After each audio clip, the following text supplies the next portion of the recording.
Attention Fairfax County residents.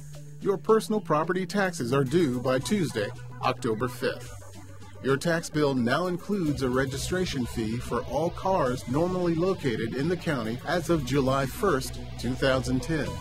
Please note, however, you do not need to display a county decal on your windshield.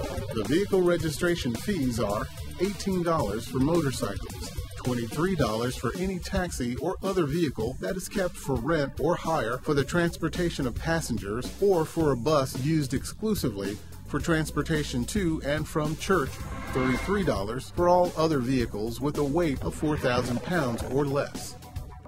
An additional $5 will be charged for any vehicle more than 4,000 pounds. Residents living within the towns of Clifton, Herndon, and Vienna have additional decal and/or fee requirements. Contact your respective town for more information.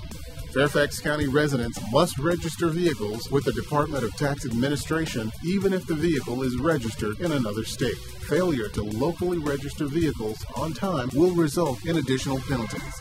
There are several convenient ways to pay your personal property tax and vehicle registration fees. Refer to the information included in your bill. Visit the Department of Tax Administration online or call 703-222-8234, TTY 703-222-7594 for more information.